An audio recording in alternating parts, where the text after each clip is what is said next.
नमस्कार, good evening friends. आप सभी लोगों को हमारे YouTube channel Patel youth hub पर स्वागत है।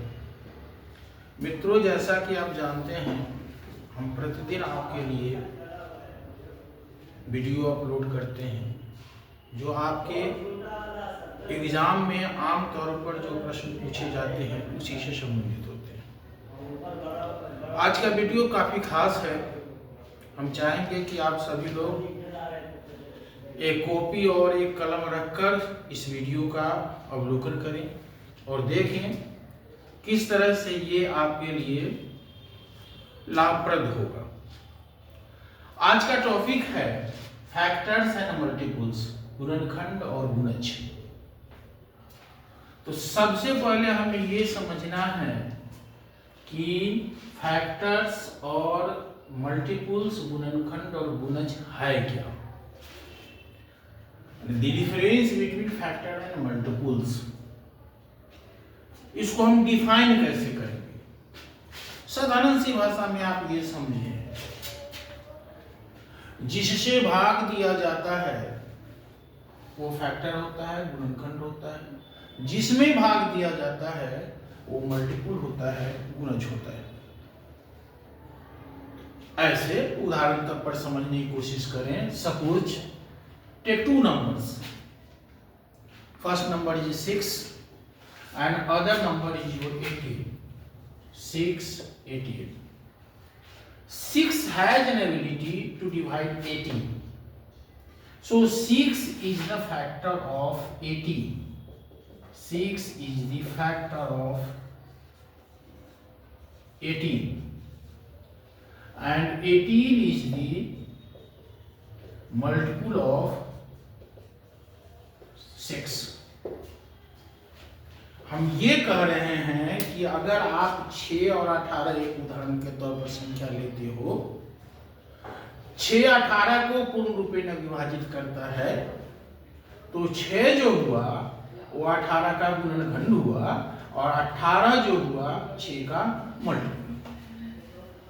तो अब हम ये बात समझ गए हैं कि ये फैक्टर क्या है, मल्टीपल क्या है। अब इससे संबंधित प्रश्न हम लोगों को क्या पूछे जाते हैं, सो देखिए। इससे संबंधित प्रश्न जो हम लोगों को पूछे जाते हैं वो ये पूछे जाते हैं कि भाई total number of prime factors कितने हैं, टोटल नंबर ऑफ फैक्टर्स कितने हैं, total number of odd factors कितने हैं, total number of even factors कितने हैं, टोटल फैक्टर्स का सम क्या होगा, टोटल फैक्टर्स का प्रोडक्ट क्या होगा, यानी गुणा क्या होगा। ये 6 तरह का प्रश्न पूछे जाते हैं और आज हम इन 6 टाइप के प्रश्नों का सही ढंग से विश्लेषण करेंगे, देखेंगे। तो भाई पहला जो है हम लोगों का आज ये पहला इसका टाइप जो है वो ये है total number of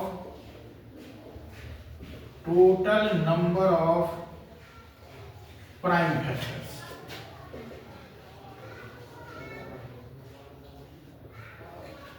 prime factors का क्या अर्थ हुआ, अभाज्य गुणनखंड।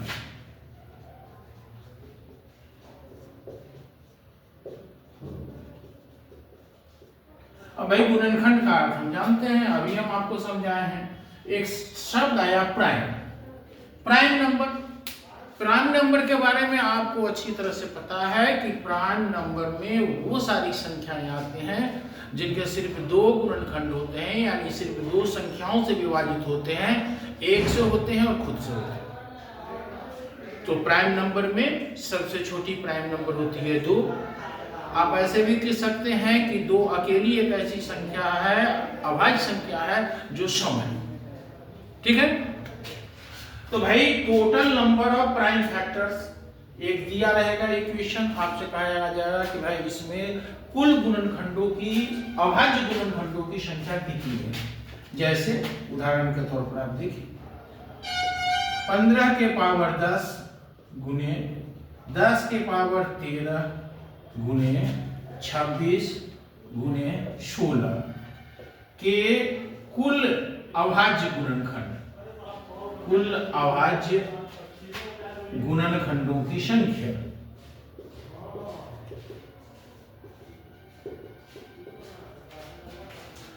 हम सबसे पहला हमारा काम यह है कि हम इसे अभाज्य गुणनखंड में तोड़ेंगे, बनाएंगे।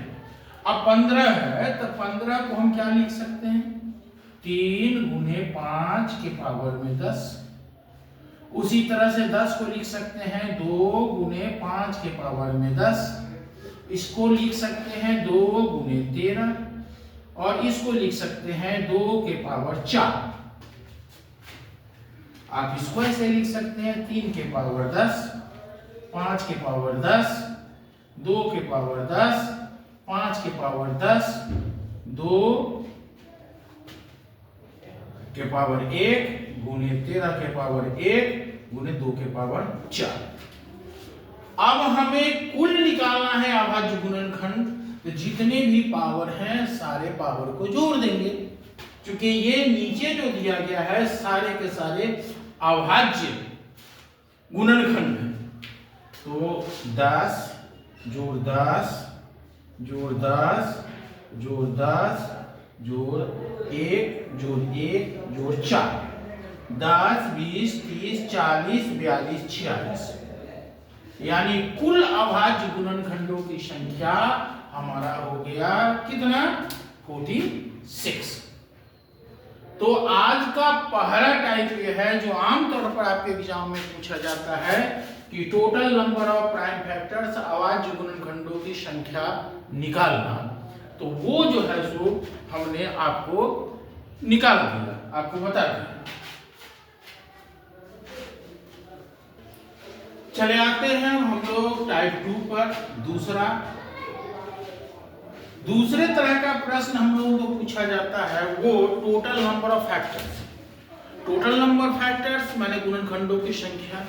यहां पर हमें अभाज्य नहीं देखना है, यहां अभाज्य भाज्य सब देखना है। कंपोजिट नंबर वाले भी, प्राइम नंबर वाले भी, सारे गुणनखंडों की संख्या हमसे पूछा जा रहा है। जैसे ये आपको दूसरा है टोटल नंबर ऑफ फैक्टर्स। तो टोटल नंबर ऑफ फैक्टर्स निकालना है हमें। जैसे एग्जांपल में हम लेते हैं 24, यानी 24 को कितनी ऐसी संख्याएं हैं जो विभाजित करेंगी। ठीक है, तो एक सामान्य तरीका जो निकालते हैं हम लोग, 24 को 24 विभाजित करेगा, 24 को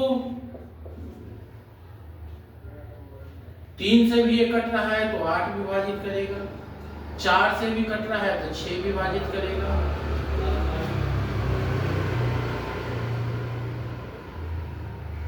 इसके बाद 4 से, फिर उसके बाद ये कट जाएगा किससे? 3 से, 2 से, 1 से। यानी कुल मिलाकर 24 के फैक्टर्स कितने हो गए?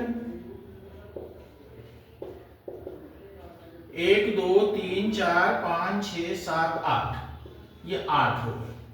तो अगर आपसे ये पूछा जाए कि भाई 24 को के कितने गुणनखंड होते हैं, यानी 24 संख्या को कितनी ऐसी संख्याएं हैं जो विभाजित करेगी, तो आपका आंसर होगा 8। लेकिन ये छोटी संख्या है इसलिए हम इस तरह से निकालेंगे। जब संख्या बड़ी होगी तो फिर हम कैसे निकालेंगे, किस तरह से हम निकालेंगे? तो हमें करना क्या है, इसको सबसे पहले हमको फैक्टराइज करना है। अब 24 है तो 24 को हम करेंगे, ये हो गया 12, फिर 2 से करेंगे 6, फिर 2 से करेंगे 3, यानी हम 24 को लिख सकते हैं 2 के पावर 3 गुने 3 के पावर 1। अब क्या करना है, इसको निकालने का तरीका ये होता है कि जो भी फैक्टर्स दिए गए हैं उसके जो पावर हैं उसमें 1 जोड़कर आपस में मल्टीप्लाई कर देते हैं। ठीक है, यानी इसके गुणनखंडों की संख्या होगी 3 + 1, 1 + 1, यानी हो गया 8। ठीक है। अब इसी को अगर हम लिखने के तरीका में लिखेंगे a के पावर p गुने b के पावर q, तो हम आगे भी रहेगा, तो क्या करेंगे हम p प्लस 1 q प्लस 1, ये फॉर्मूला। ठीक है। अब इस फॉर्मूला को अगर और भी अगर पावर के रूप में रहे, इसको हमको इस्तेमाल करना है। जैसे ये रहे a की पावर p, b के पावर q, c के पावर r, d के पावर s, इस ढंग से। तो निकालने के लिए हम क्या करेंगे, p plus 1, q plus 1, r plus 1, s plus 1, इसी तरह से आगे भी। तो यानी इस फॉर्मूला के आधार पर हम किसी भी दी गई नंबर का total number of factors, total गुणनखंडों की संख्या निकालेंगे। ठीक है। अब चलिए तीसरा टाइप हमारा जो है प्रश्न जो पूछे जाएंगे, वो पूछे जाते हैं total number of odd factors, विषम गुणनखंडों की संख्या। Total number of odd factors, विषम गुणनखंडों की संख्या।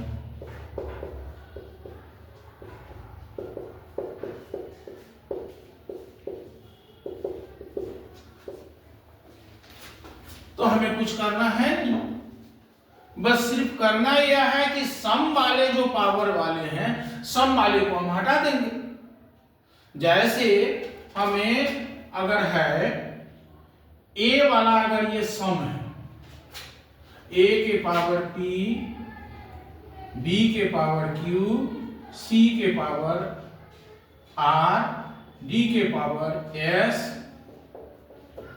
ये पहला वाला जो है सो अगर ये a जो है सो अगर इवन है, यानी 2 है, a इवन है यानी 2 है गुणनखंड के रूप में, तो इसे हमें नहीं लेना है और बाकी सबको लेना है। यानी हमारे पास फॉर्मूला क्या हो जाएगा, b के पावर, ये निकालना होगा तो क्या करेंगे हम, फॉर्मूला हमारे पास क्या हो जाएगा, q plus 1, r plus 1, s plus 1। Simple. एक सिर्फ वही उदाहरण को हम लोग लेते हैं 24 को एग्जाम्पल के रूप में। तो 24 को जब हम इसको फैक्टराइज किए हैं तो क्या आया था, 2 के पावर 3 गुने 3 के पावर 1। तो इसके विषम गुणनखंड जो होंगे वो क्या होंगे, इसे भूल जाना है, 2 वाले को नहीं लेना है। यहां पर 3 है, 1 है, तो ये हो जाएगा 1 प्लस 1। आंसर क्या आया, 2। ठीक है। अब उसी तरह से और एक एग्जांपल लेते हैं, जैसे 42 का लेते हैं, 42 का। चलिए 42 को करते हैं, ये 2 हो गया, 21, उसके बाद 3 हो गया, ये 7 हो गया। यानी इसको हम लिख सकते हैं 42 को 2 गुने 3 गुने 7। अब ये 2 वाले को तो लेना है नहीं, हमको छोड़ देना है। यहाँ 3 और 7 है, यहाँ 1 है, 1 है, तो लिखेंगे 1 प्लस 1, फिर 1 प्लस 1, यानी हो गया 2 दूना 4। यानी सीधी सी बात है, बनाने का तरीका वही है, जो संख्या दी गई है उसका सबसे पहले हम प्राइम फैक्टराइजेशन करते हैं और उसमें जो 2 होता है, इवन वाला जो होता है, वो हटा देंगे, उसका उपयोग नहीं करेंगे। अगर विषम संख्या वाला है तो उसमें तो इवन होगा ही नहीं, है नहीं, क्योंकि इवन कभी भी कोई भी ऑड नंबर को विभाजित नहीं करती है, इवन इवन को ही विभाजित करती है। तो इस तरह से हम लोग total number of odd factors जो है सो निकालेंगे। अब चलिए इसका चौथा टाइप जो है, फोर्थ, ऑड वाला है हो गया। अब इवन वाला पूछता है, इवन फैक्टर्स जो है सो कुल कितने होंगे। यानी सम गुणनखंडों की संख्या कितना होगा, total number of even factors.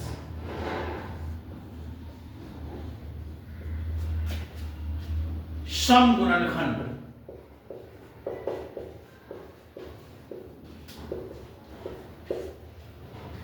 तो एक तो तरीका यह है कि अगर किसी भी दिए हुए संख्या से गुणनखंड करके कुल ऑड फैक्टर्स अगर हम निकाल पाते हैं, विषम गुणनखंड निकाल पाते हैं, तो कुल गुणनखंडों में से विषम वाला घटा लेंगे तो सम होंगे। चूंकि दो ही ना होता है, या तो सम होगा या विषम होगा, नहीं तो फिर हम लोग फॉर्मूला का प्रयोग करेंगे। फॉर्मूला में हमें सिर्फ ये ध्यान देना है कि सम वाले यानी 2 के पावर में जितना रहेगा उसको उतना ही रहने देना है, उसके पावर में +1 नहीं करना है, और बाकी जो भी फैक्टर्स हैं उनके पावर में +1 करके गुणा कर देना है। अब जैसे अगर ये आता है हमारे पास a के पावर p, b के पावर q, c के पावर r, d के पावर s, जहां a आपका इवन है, इवन माने सम है यानी 2 है, तो हमें करना यह है कि इसके पावर जो है उसको हटाना नहीं है, हटाएंगे तो सिर्फ हो जाएगा और इसको रहने देना है, लेकिन इसमें प्लस नहीं करना है। यानी हमारे पास टोटल फैक्टर्स के लिए फॉर्मूला हो जाएगा p q + 1 r + 1 s + 1, ठीक है। अब चलिए एग्जाम्पल के रूप में देखते हैं। एग्जाम्पल के रूप में 24 को ही लें, 24 को, तो 24 को लेंगे तो 24 को जब आप फैक्टराइज करेंगे तो 2 के पावर 3, 3 के पावर 1, ठीक है। ये 2 के पावर 3 नहीं, 3 के पावर, तो यहां पर इसको हमें क्या करना है, सिर्फ 3 ले लेना है, 3 जितना है उतना 3, और गुने हो जाएगा, ये क्या हो जाएगा, 1 है तो 1 + 1, तो ये हो जाएगा 3 × 2 यानी क्या आ गया 6। इससे पहले देखे भी थे कि 24 के ऑड फैक्टर्स विषम गुणनखंडों की संख्या 2 आई है, तो 2 और 6 मिलकर 8 हो गए टोटल गुणनखंड। अब उसी तरह से एक और उदाहरण लेते हैं हम 42 का। तो 42 का अगर हम जैसे फैक्टराइज किए थे, अभी किए हैं, तो आया था 2 × 3 × 7, 2 × 3 = 6, 7 × 42, सबके पावर में 1 है, 1 है, 1 है। हम निकालते हैं इसका इवन, तो ये जो का तो रहने देना है, यानी 1 को 1 रहने देना है, गुने। अब यहां पर क्या हुआ, 1 + 1, और फिर यहां पर क्या हो गया, 1 + 1, यानी हो गया हमारा 2 × 2, यानी 2 दूना क्या आ गया 4। तो यह साधारण सा तरीका है जिसका प्रयोग करके हम लोग आराम से जो है सो दिए गए जो भी संख्या है, नंबर है, उसके सम गुणनखंड का मान निकाल सकते हैं। एक तरीका है कुल गुणनखंड की संख्या निकालेंगे, उसमें से विषम वाले को घटा देंगे, सम वाला निकल जाएगा, चाहे कुल में से सम वाले को घटा देंगे, विषम वाला निकल जाएगा, है ना। इस तरह से हम जो है सो निकालते हैं। पांचवा टाइप जो है इसका, पांचवा टाइप ये है सम ऑफ द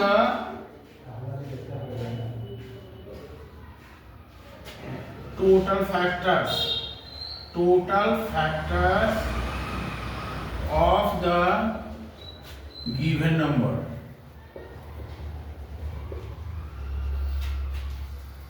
यानी दिए गए संख्या के कुल गुणनखंडों का योगफल क्या होगा, ये है। अगर दिए गए संख्या को जब हम गुणनखंड के रूप में परिवर्तित करते हैं, अगर ये इस फॉर्मेट में आता है,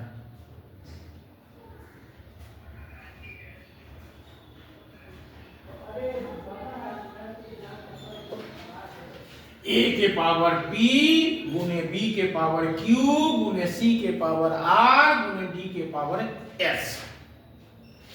तो अगर हमको सम निकालना है तो सम निकालना है तो उसका फॉर्मूला होगा A P plus 1 minus 1 B Q plus 1 minus 1 C R plus 1 minus 1 D S plus 1 minus 1 बटा में हो जाएगा आपका P minus 1 B minus 1 C minus 1 D minus 1। यह साधारण सा फॉर्मूला है जिसका प्रयोग करके हम लोग total sum of the total factors of the given number निकाल सकते हैं। ठीक है, तो अब आप देखें इसमें जो है सो हम करते ये हैं कि एग्जाम्पल लेते हैं 24 का। अब 24 का अगर हम एग्जाम्पल लेते हैं तो क्या आएगा, इसको फैक्टराइज करेंगे तो 2 के पावर 3 गुने 3 के पावर 1, a के पावर यानी 2 हो गया, इसको हम लिख सकते हैं 2 और यहाँ पर 3 है तो 3 जोड़ 1 3 जोड़ 1 घटाओ 1। चलिए अब आ जाइए 3 का है तो 3 के पावर 1 जोड़ 1 घटाओ 1 बटे, यहाँ 2 है तो 2 में से 1 गया 2 माइनस 1 और यहाँ 3 है तो 3 माइनस 1, यानी ये हो गया 2 के पावर 4 यानी 16, 16 में से 1 गया 15। अब ये 15 हो गया, 15 में से 15 गुने, ये हो गया 9 में से 1 गया 8 अब बटे 2 4 हो गया, 15 चौका क्या आ गया 60। तो इस तरह से दिए गए जितने भी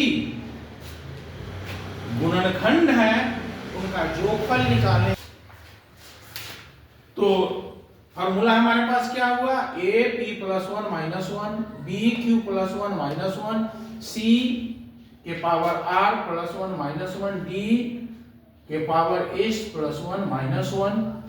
नीचे यहाँ पर P नहीं होकर A होगा, A minus 1 B minus 1 C minus 1 D minus 1 और इस तरह से 24 का हमने इस तरह से यहाँ पर निकाला फाइल करके। अब इसका जो छठा टाइप जो है इस फैक्टर्स और मल्टीपल्स से, ये 6 टाइप में के प्रश्न आमतौर पर पूछे जाते हैं, जिनमें से 5 का हमने डिस्कशन किया। अब छठा पर आते हैं। छठा ये है कि product of the all given factors, product of the all given factors of A number, यानी दिए गए संख्या के कुल गुणनखंडों का आपस में गुणनफल क्या होगा। फिर अगर हमारी संख्या का फैक्टराइजेशन करते हैं, गुणनखंड निकालते हैं अगर इस फॉर्मेट में,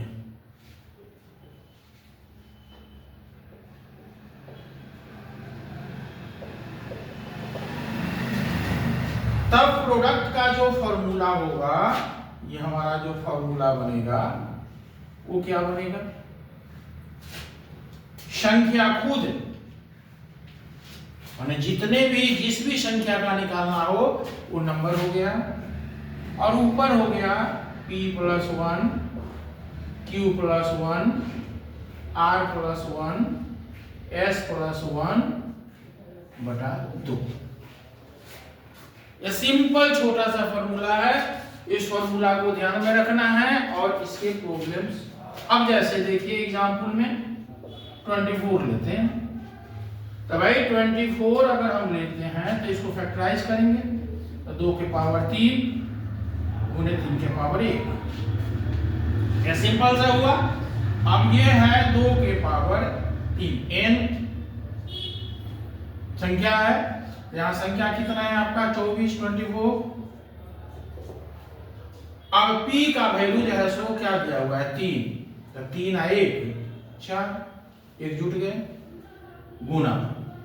उसके बाद 3 के पावर कितना है 1, तो 1 जोड़ 1 2 हो गए बटे 2 हो गए, काट देंगे, यानी आपका आंसर होगा 24 के पावर में 4।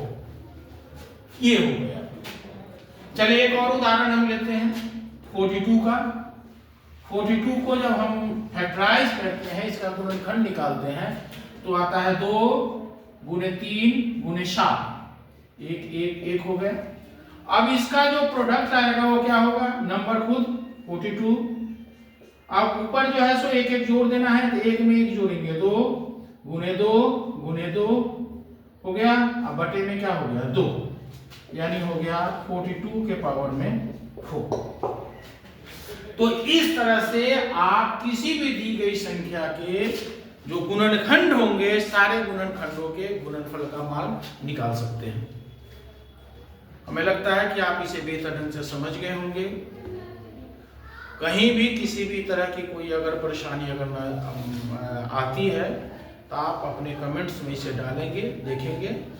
और इतना जितना हम आपको बताए हैं, अगर आप इसको समझ लेते हो तो फिर इस सेक्शन से प्रश्न आपके नहीं छूटेंगे। ओके।